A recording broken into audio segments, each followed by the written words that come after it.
Jamie Oliver's jerk rice. What the hell is that all about? And can I ask your heritage, by the way? I know you've got Caribbean roots. Yeah, I have. Which islands? Jamaica. My mum and dad are Jamaican. Okay, so you are My mum's Jamaican. from Montego Bay and my father's from Negril, yeah. Okay. How does it make you feel when someone like Jamie Oliver, is it cultural appropriation? What is it when he tries to sell his jerk rice? What the issue I have with it, to be honest with you, is it's not new.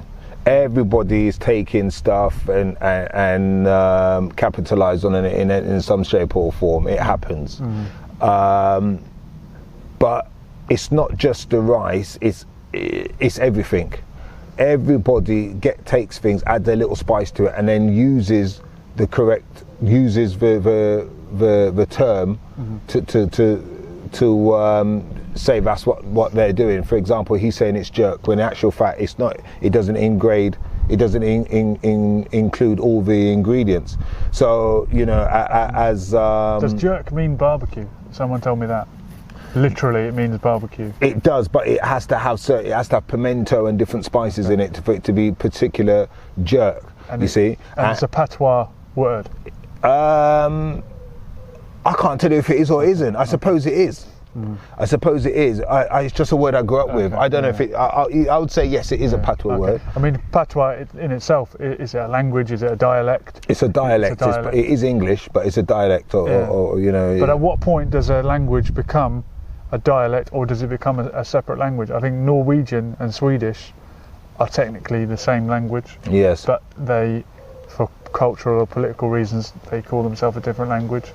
In Scotland, you've got Scots. Yes. Is it a language? In the north of Ireland, you've got people who speak Ulster Scots, and they want it to be a language on the same level as the Irish language, Gaelic. But is it just a language? Is it a patois or a dialect?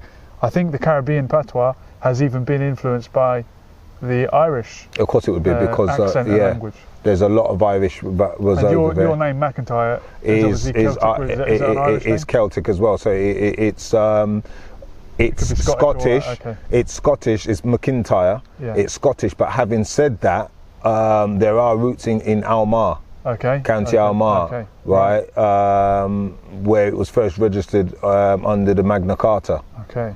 You see? The Scots came from Ireland anyway. Right. The Scoti were what possibly the Romans called the Irish, and you had Scotia Major was Ireland, and Scotia Minor was Scotland. They were a Celtic people, but I think there's a lot of mystery around Celtic languages and Celtic people. The Irish and the Scots certainly spoke a Celtic language, but their racial structure, DNA, what you want to call it, might be a people from even before that. So although they adopted a Celtic language, their roots lie somewhere else, just as people in North Africa might speak Arabic, a Semitic language. Yes. They've probably got Berber roots and are the native inhabitants of North Africa, who might actually be related to the Irish people, the Welsh people, the Breton people, and the Galician people in northern Spain. All of that western coastline was linked when people travelled more via the sea than you could by land. And of course, the seas weren't as they are today either. The land, there's a land shift, isn't there? Yeah, that's true. But going back to Jamie's jerk rice, does it offend you? Does it upset you? Is he just... It doesn't offend me, I'll be honest with you, it doesn't offend me. It offends my race, it offends my culture more than it offends me. I'm just used to people, you know, stealing words and doing something else with it. I just think he should have turned around and said, you know, called it, it would have been better for him to call it punchy rice. Yeah. And say with a jerk twist or something like this. If he had said something like that, I bet you he would have had less backlash as what he has, or put punchy rice inspired by Levi roots or something like that. Okay. But just to take it and to do what he's done with it when it hasn't got all the ingredients, it's leading people down the garden path. But it is something, but it's not. let's go deep now and say, did he do it deliberately, knowing there would be this uproar for the publicity? I don't think he did. He's not that clever. No, I don't think he did do that. I think it was a money spinner. He needs, let's face it. All right, if you're going to say he done that, then what are the Italians saying then? What are the Spanish saying? He goes all around the world learning, taking ideas from people, as with most of these British chefs we see on TV do. Yeah. So, what did he do wrong? It was just the Caribbean's turn for him to take ideas from. Do you see what I mean? I don't think he meant to do it. He don't come across like that type of person. I think it was an ill-informed move. But he's normally a decent guy who tried to do good things in school. Yeah, I don't take it. I don't take it as such a. I'll be honest with you. I bet you the rice tastes quite. I bet it would taste boom anyway. To be honest with you, it probably tastes boom, but it's just not jerk. That's what I'm saying. Yeah. Language. Chinese ain't jerk. Chinese food ain't jerk. But it's tasting nice all the same. Champagne is only champagne if it comes from the Champagne region. Right. Have you ever had scampi? Yes. Fish scampi. Yes. Fish. Yeah. Scampi is only genuine scampi if it's caught in Dublin Bay. Right. Other than that, it's what? Other than that, it's fried fish or it's imitation scampi. I don't know if there's a trademark on it, but as I understand it, genuine scampi is caught in Dublin Bay. Real whiskey with an E comes from Ireland. Whiskey without the E comes from Scotland. They spell it differently. Whiskey and whiskey. There's always, cheddar cheese should come from cheddar, right? That's right. I've heard of that. I think that's hallmarked, isn't it? Yeah, yeah.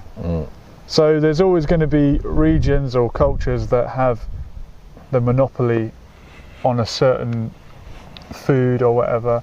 And Jamie Oliver is adopting or stealing something that he doesn't have the right to. If he went to Jamaica, maybe he would learn about the culture and he might come up with something genuine. Yeah, and what he should have done, he shouldn't just take ideas and not tell anybody what he's about. What he should have done, he spoke to Levi Roots, for example, and said to Levi Roots, look, I want to launch this. What do you think? Had him mentor him or had him involved in it, not just go off by himself and not take any advice from the culture, but he's taking it from. But again, I'm not gonna. I don't know. There's not much I can say on it really. It is what it is. In Palestine at the moment, there's anger about Israelis marketing Israeli hummus. And the Palestinians are saying, "Oh, you stole our land from us, and now you're going to steal our food." And you'll see hummus being sold as an Israeli dish, and Palestinians say, "No, it's our creation." As much as I am a supporter of Palestine, I question that because many Israelis have origins in parts of the Middle East where hummus would be a staple diet. That's not the first time there's been an argument over food in that area as well. I remember Turkey argue with the Cypriots, right, with regards, and the Greeks over baklava. Right. Well, they're okay. Who invented that? Who invented that? You see, the Arabs have it as well. Right. You see, so and they pronounce it baklawa with a W. Right. And the way the thing is, the Arabs were known. They weren't like the Europeans when they invade an area. They seemed to smash everything up. The Arabs were known. They believe in knowledge. So they absorb, don't they? Okay. They were known to absorb. So traditions in music, like guitars, etc. They absorbed all of this. Irrigation systems, anything they saw which was technically great, they absorbed it. So they would have done the same thing with food. I don't know. I don't know. Is it an issue? I don't really look at it as a major issue. Well, I think they should market it, if they're going to market it as anything, say Israeli hummus and say Palestinian hummus, if anything. Well, they can't even bear to say that word. Who can't? The Israelis. You'll notice they'll... No one's saying to them to say it. They can call it Okay. hummus if they're in their territory. Yeah. But then obviously you call it Palestinian hummus. I can imagine what's going on over there. I mean, I shudder to think. I think the naming of a food is probably the least of their worries.